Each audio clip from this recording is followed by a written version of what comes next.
আসো আমরা তড়িৎ প্রাবল্য নির্ণয় সংক্রান্ত একটা একটু স্ট্যান্ডার্ড এবং কনসেপচুয়াল প্রবলেম সলভ করে আসি। কি বলছে, সুষমভাবে প্লাস কিউ চার্জে চার্জিত আর ব্যাসার্ধ বিশিষ্ট বৃত্তাকার রিংয়ের কেন্দ্রগামী লম্ব অক্ষ বরাবর কেন্দ্র থেকে এক্স একক দূরত্বে প্রাবল্য নির্ণয় করো। তো প্রশ্নটা তো অ্যাকচুয়ালি মাথার উপর দিয়ে চলে গেছে আই থিঙ্ক, তাই না? আসো একটু ভেঙে ভেঙে বোঝার চেষ্টা করো, তাহলেই ক্লিয়ার হয়ে আসবে।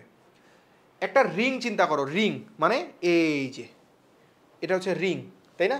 স্টেয়ারিং দেখছো না, গাড়ি চালায় স্টেয়ারিং, ওইটাই হচ্ছে রিং। তারপর হাতে চুড়ি পরে, সেই চুড়িটার ব্যাসার্ধ দেওয়া আছে আর, এবং সেই চুড়ির মধ্যে প্লাস কিউ পরিমাণ চার্জ ডিস্ট্রিবিউটেড আছে। তার মানে এটা হচ্ছে ডিসক্রিট চার্জ।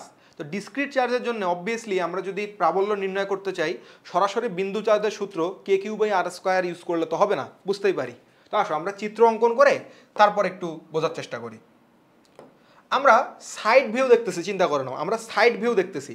তুমি যদি এটা আপার ভিউ দেখো, মানে বার্ডস আই থেকে, উপর থেকে দেখো, তোমার কাছে মনে হবে এই একটা হচ্ছে রিং, এই রিংয়ের কেন্দ্র এইটা, এটা হচ্ছে রিং, রিংয়ের কেন্দ্র এইটা, কেন্দ্রগামী লম্ব অক্ষ, মানে তো বুঝো যে এইটার ওটা যে তলে আছে রিংটা, সেই তলের সাথে লম্বভাবে যে রেখাটা যায় সেটা হচ্ছে কেন্দ্রগামী লম্ব অক্ষ। সেই লম্ব অক্ষ বরাবর এক্স একক দূরত্বে প্রাবল্য বের করতে বলছে। তার মানে বুঝো চার্জগুলা এই যে পুকুরের মতো এই সাইড দিয়ে আছে, এই সাইড দিয়ে আছে চার্জগুলা, আর আমি এই সব চার্জের জন্য এই বিন্দুতে প্রাবল্য নির্ণয় করতে চাচ্ছি। বুঝতে পারতেছো? ওকে, তাহলে খেয়াল করে দেখো, আমি সাইড ভিউটা এইভাবে দেখাচ্ছি, কেমন? এই যে এইটা, এবার ওর কেন্দ্র থেকে দূরত্ব লাগবে, দ্যাটস ওয়াই আমরা নিব হচ্ছে এই যে, ধরতেছি এর কেন্দ্র এইটা, কেন্দ্র থেকে এতটুকু দূরে, এটা হচ্ছে এক্স ডিস্টেন্স। সেই এক্স ডিস্টেন্সে আমরা প্রাবল্য বের করতে চাই। তো অবশ্যই যেটা বললাম, এটা তো আসলে বড় চার্জ, তাই না? একদম ছড়ানো ছিটানো আছে, তাই আমরা ক্ষুদ্র চার্জের জন্য যেটা বের করি, বা বিন্দু চার্জের জন্য যেটা বের করি কে কিউ বাই আর স্কোয়ার, সেটা ইউজ করা যাবে না। তো আমরা কি করব আসলে, এইটার জন্য আমরা ক্ষুদ্র একটা অংশ কেটে নেব। এটা তো বুঝি, যখন আমরা আসলে বড় কিছু নিয়ে ডিল করি তখন কি করি, ক্ষুদ্র ক্ষুদ্র অংশ কেটে কেটে নিয়ে তার জন্য প্রাবল্য বের করে সেগুলোকে সামেশন করে দিই, তাই না? এটাকে প্রিন্সিপাল অফ সুপারপজিশন বলতো, তাই না? ওকে, তাহলে আমরা কি করব, আমরা এই জায়গায় ছোট্ট একটা পোর্শন কেটে নিব, এই ছোট্ট একটা পোর্শন কেটে নিচ্ছি, ঠিক আছে? এই পোর্শনে চার্জ কতটুকু আছে? চার্জ আছে ডি কিউ পরিমাণ। কতটুকু আছে? ডি কিউ পরিমাণ। তাহলে ওই চার্জের জন্য, যেহেতু সেটা পজিটিভ চার্জের জন্য প্রাবল্য কেমন হয় বলো তো? বহির্মুখী হয়, তাই না? তাহলে এইখান থেকে এই দিকে প্রাবল্যটা এই ডিরেকশনে আসবে, ঠিক না? বলো তো, আসলো? এটুকু বুঝতে তো আই গেস কারো সমস্যা নাই নাকি? আচ্ছা, এবং এটার কালারটা আমি থাক, এটাই থাক, সমস্যাও নাই, কোনো সমস্যাই নাই। দেখো এইটা কিন্তু দেওয়া ছিল আমাদের কাছে আগে থেকেই, কতটুকু বলো তো? এটা আমাদের কাছে দেওয়া ছিল আর, ওই যে তার ব্যাসার্ধ রেডিয়াস আর, আর এইটা কত?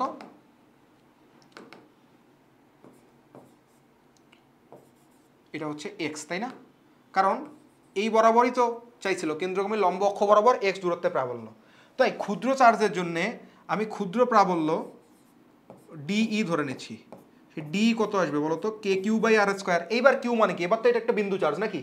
একটা বিন্দু চার্জ, তো সেই বিন্দু চার্জ ডি কিউ এর জন্য আর দূরত্বে, এইটাকে আর ধরে নিচ্ছি, এখান থেকে এই পর্যন্ত দূরত্ব আর, সেই আর দূরত্বে প্রাবল্য কত? তাহলে কে কিউ মানে কি? ডি কিউ ডিভাইডেড বাই কি হবে বলো? কি হবে বলো?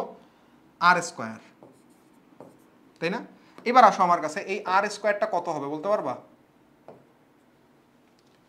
এখান থেকে সুন্দর করলে চিন্তা করলেই পারবা, আরটা কি অতিভুজ না?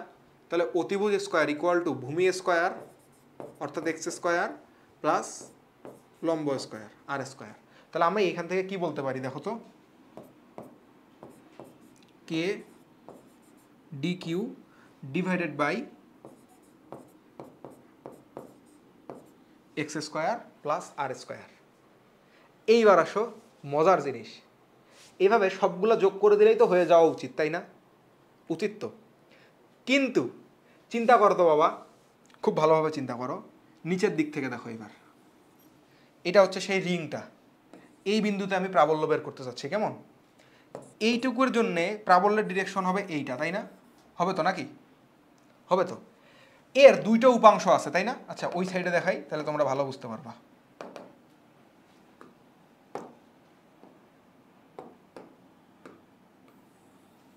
এই যে এইটার জন্য এইটার জন্য প্রাবল্য আমরা নিব হচ্ছে এই পয়েন্টে এই দিক বরাবর, তাই না? এর দুইটা উপাংশ থাকবে যেহেতু ভেক্টর রাশি, একটা এই বরাবর আরেকটা কোথায় থাকবে, এই বরাবর, ঠিক কিনা বলো? এদিক বরাবর থাকবে। আচ্ছা, যেহেতু এটা একটা পুরো একটা রিং, একদম পুরো একটা রিং, তো তাই রিংয়ের এই পোর্শনের পুরোপুরি একটা আইডেন্টিক্যাল পয়েন্ট এই দিকে থাকবে, একদম সেম টু সেম পয়েন্ট। এই ডিকিউ যে এইখানে নিছো ওই সেম টু সেম সবগুলাই তো আসলে ডিকিউ ডিকিউ করে, আমরা তো এই ডিকিউ ডিকিউ ডিকিউ করে কাটতে কাটতে কাটতে কাটতে আসলাম, তাই না? এইটুকু তো কাটতে কাটতে আসতেছে, ঠিক কিনা বলো? আচ্ছা, এইটা তোমাদের একটু বুঝতে সমস্যা হইতেছে, আমি এটা একটু এইরকম করে দিই তাহলে তোমরা ভালো বুঝবা।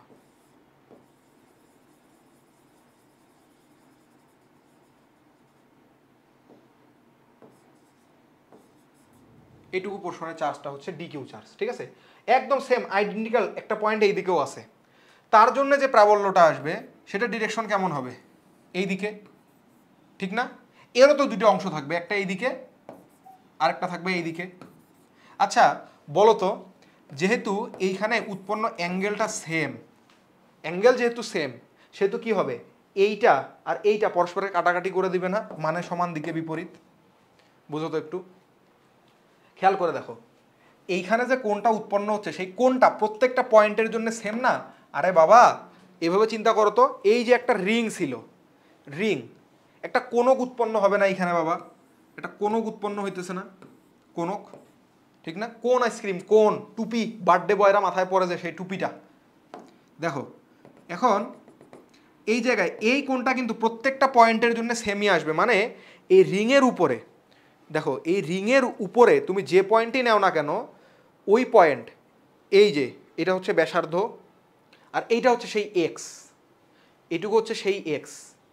তুমি এই যে অতিভুজটা, এই অতিভুজের সাথে আর অতিভুজ এবং এই যে লম্ব এক্স তার মধ্যে যে কোণটা নিবা, এরা প্রত্যেকটার জন্যই সেম কিনা বলো তো? এই যে ঘুরতেছে তো, প্রত্যেকটার জন্যই সেম, অবশ্যই সেম, তাই না?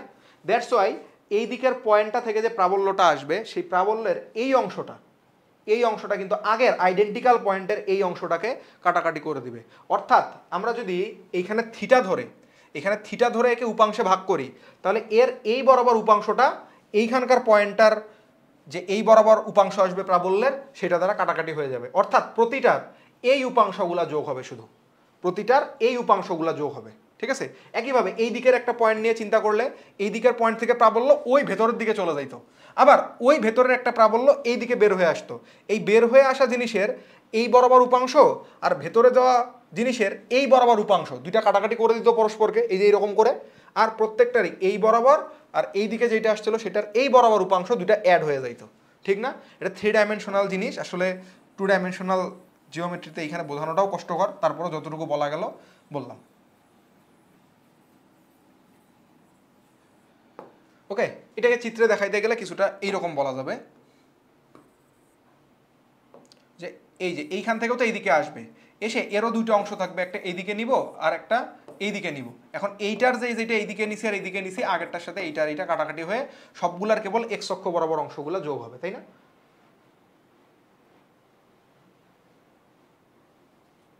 তাহলে এইটা আমরা ধরে নিচ্ছি হচ্ছে থিটা। থিটা থিটা যদি ধরে নেই তাহলে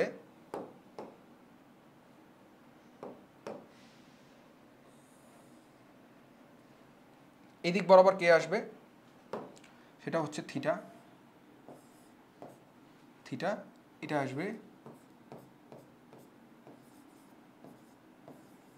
ডি ই কস থিটা, তাই না? আর নিচের দিক বরাবর কে আসবে,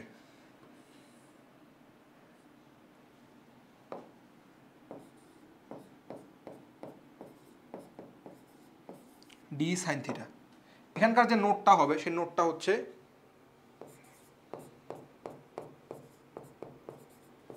ডিই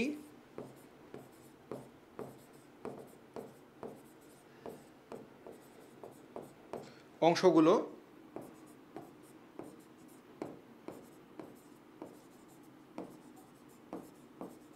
বাদ চলে যাবে বা নিষ্ক্রিয় হয়ে যাবে। যেমন এই পয়েন্টারটা এখানে নিলে এর একটা উপাংশ এই দিকে আসবে, একটা এই দিকে আসবে, এইটার এটা কাটাকাটি চলে যাবে, সবার শুধু ডি কস থিটাগুলাই যোগ হবে।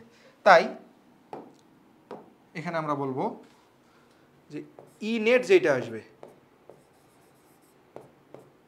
ই নেট হবে সবার ডিই গুলার যোগফল, ডিই কস থিটাগুলার যোগফল। যোগফল মানে কি আসলে ক্ষুদ্র ক্ষুদ্র অংশ নিয়ে যোগ করা মানে ইন্টিগ্রেট করা, ঠিক না? এবার দেখো কস থিটাটাও কিন্তু এই ক্ষেত্রে কনস্ট্যান্ট, কারণ অ্যাঙ্গেলটা তো চেঞ্জ হচ্ছে না, তাই না? কস থিটাটা এই ক্ষেত্রে কনস্ট্যান্ট, তাহলে কস থিটা ইকুয়াল টু কি বলা যাবে? ভূমি বাই অতিভুজ, তাই না? তো এখান থেকে বলে ফেলো কস থিটা ইকুয়াল টু কত? ভূমি কত? এক্স বাই অতিভুজ কত? আর, ঠিক না? তাহলে এইটুকু থাকলো আমাদের। এখন দেখো ডি এর মান কত? কে ডি কিউ, তাই না? K d q divided by x square plus r square, আর কস থিটার মান কত? X by r. X by r মানে আবার কি? আর মানে হচ্ছে x square plus r square root over into cos থিটার মান তো এটাই বসাইলাম, ইন্টিগ্রেশন। দেখো সবই কনস্ট্যান্ট, প্রশ্নে দেওয়া এক্স কনস্ট্যান্ট, প্রশ্নে দেওয়া আর কনস্ট্যান্ট, প্রশ্নে দেওয়া কে কনস্ট্যান্ট, শুধু ডি কিউটা কনস্ট্যান্ট নয়, তাই না? তাহলে ইন্টিগ্রেশন সব বের হয়ে আসবে কে এক্স বাই, বুঝো এখানে কত আসবে? X square plus r square whole to the power 3/2। কেন 3/2? দেখো এইখানে কত আছে? X square plus r square, root দিয়ে চিন্তা করলে এর পাওয়ার আছে 1, আর এর পাওয়ার হচ্ছে আমার রুট দিয়ে চিন্তা করলে এর পাওয়ার 2, এর পাওয়ার 1, তাহলে হয়ে গেল 3, আর রুটের জন্য নিচে আসবে হাফ। আরেকভাবে চিন্তা করো, এক্স স্কোয়ার প্লাস আর স্কোয়ারের পাওয়ার কত? এখানে 1 আর এখানে হাফ, দুটো যোগ করে দিলে 3/2। এবার ইন্টিগ্রেশন অফ কি হবে? Integration of d q. এবার ইন্টিগ্রেশন অফ ডি কিউ মানে কি? সবগুলো ডি কিউ যোগ করতে করতে আসলে কি পুরো কিউ পাওয়া যাবে। তাই আমরা এখানে ফাইনালি বলে দিতে পারতেছি যে ই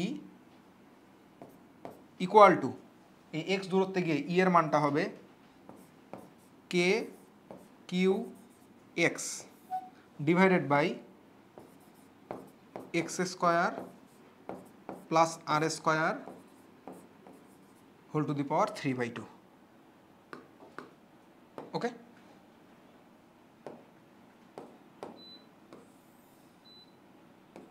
এইটা হচ্ছে আমাদের এই রিংয়ের জন্য কেন্দ্রগামী অক্ষ বরাবর এক্স একক দূরত্বে, কেন্দ্র থেকে এক্স একক দূরত্বে প্রাবল্যের মান। এখন যদি তোমাকে জিজ্ঞেস করতো কেন্দ্রে প্রাবল্য কত,